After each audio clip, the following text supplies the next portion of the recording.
banyak pengalaman yang diperolehi daripada beliau kerana beliau merupakan seorang pembimbing yang sangat baik, di mana pada ketika itu saya bertugas sebagai penolong kanan co-curriculum. Banyak tugas-tugas co-curriculum yang saya kurang mahir, dibimbing dan dipantau, sentiasa dipantau oleh beliau. Beliau seorang yang sangat berdedikasi, tegas dan berpandangan jauh. Beliau merupakan seorang yang tegas, bertanggungjawab, dan dalam ketegasan beliau itu mempunyai sikap kelembutan.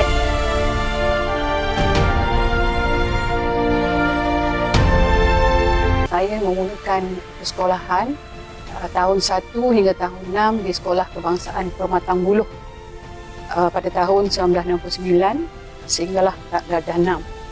Kemudian ke sekolah menengah pada tahun 1976 selama 5 tahun di sekolah menengah Datuk Haji Ahmad Badawi Kepala Batas. Khususnya saya menyambung pelajaran ke tingkatan 6 di sekolah menengah Datuk Hon pada tahun 1979.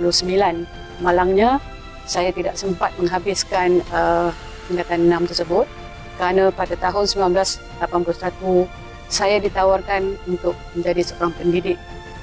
Dan bermula pada tahun 1981, saya menjejakkan kaki saya ke Maktab Perguruan Ipoh Hulu Kinta selama 3 tahun, merupakan pelatih pertama 3 tahun di maktab. Dan selesai itu saya mengambil STPM secara persendirian dan seterusnya melambung pelajaran di peringkat ijazah melalui program jarak jauh dengan UPM pada tahun 1998.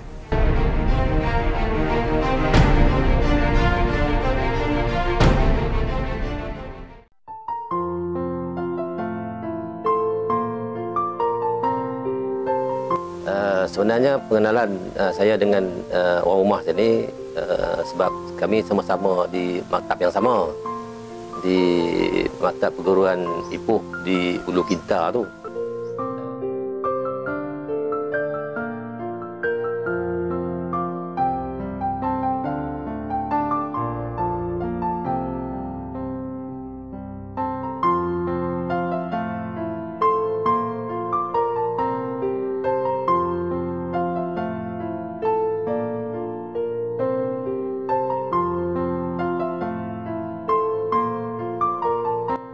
Adalah seorang sahabat dan teman yang baik, seorang yang sederhana dan mesra, sama ada di kala senang ataupun susah. Andai ada berjuta yang datang mencoba, kau tetap seduh menawan. Seorang pendidik yang telah berkhidmat dengan beliau lebih kurang 10 tahun, saya sangat beruntung dan bertuah kerana mendapat banyak tunjuk ajar daripada beliau. Seorang guru besar yang dedikasi, yang bertanggungjawab. Beliau banyak mendorong kami, terutamanya mengangkat sekolah hingga ke tahap antarabangsa. Engkau bintang, kau tetap menyinari. Panjang 32 tahun berkhidmat sebagai pendidik, tahap sekolah pertama saya ialah di SK Marang, Terengganu, iaitu mulai tahun 1984 sehingga 1986. Dan berikutnya saya telah berpindah ke SK Puyut Marudi, Sarawak pada tahun 1987 hingga 1988 atas dasar mengikut suami. Dan Puyut ini jaraknya dari Pekan adalah lebih kurang 30 km melalui Jalan Balak dan 100% adalah terdiri daripada pelajar-pelajar kaum Iban. Seterusnya pada tahun 1989 hingga 1991, saya berpindah balik ke Pulau Pinang dan ditempatkan di Sekolah Kebangsaan Konvent Batur. Selepas konvent 2 tahun, saya sekali lagi bertukar ke Sekolah Kebangsaan Sungai Dua, iaitu pada tahun 1992 hingga 1993. Setakat ini, jawatan saya hanyalah sebagai guru biasa. Namun pada tahun 1994 hingga 2002, saya telah ditukarkan ke Sekolah Kebangsaan Permatang Tok Jaya Dan di sana saya memegang jawatan sebagai penolong kanan co-curriculum, kemudian dinaikkan kepada penolong kanan hal ehwal murid dan akhir sekali sebagai penolong kanan pentadbiran. Jadi selepas tahun 2002, saya dinaikkan pangkat sebagai guru besar di Sekolah Kebangsaan Kampung Selamat mulai tahun 2003 hinggalah tahun 2008. Setelah 6 tahun berkhidmat di SK Kampung Selamat, saya ditukarkan ke Sekolah Kebangsaan Bertam Indah juga sebagai guru besar mulai tahun 2008 hingga 2014. Dan akhir sekali pada tahun 2014 sehinggalah 2 hari bulan 1 2018 saya sebagai guru besar di SK Pematang Janggus, sekolah terakhir saya, yang mana bersara pada 2 hari bulan 1 2018.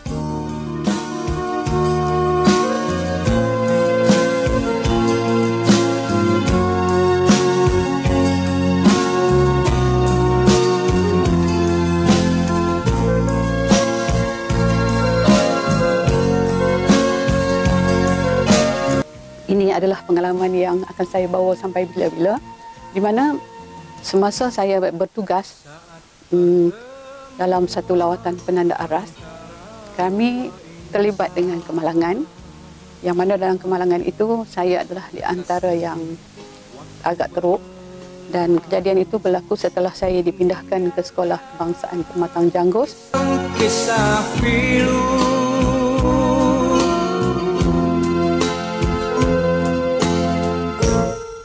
apakah ini?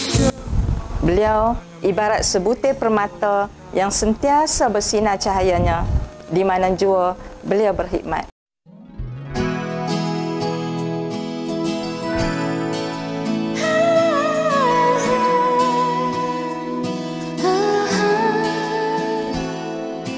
Pahit ketir hidup dan pengorbanan terpaksa dihadapi. Lakukanlah amanah yang diberikan ini seikhlas hati. Lestarikanlah kejayaan anda sebagaimana ianya sebagai satu ibadah. InsyaAllah dengan niat yang baik Allah akan memberi kita keberkatan dengan kesehatan, dengan kekuatan, dengan kejayaan, dan insyaAllah kata pepatah Melayu, kalau harimau mati meninggalkan belang, tapi kalau pendidik pergi dia menitipkan adat dan meninggalkan ilmu yang bermanfaat untuk legasi yang seterusnya.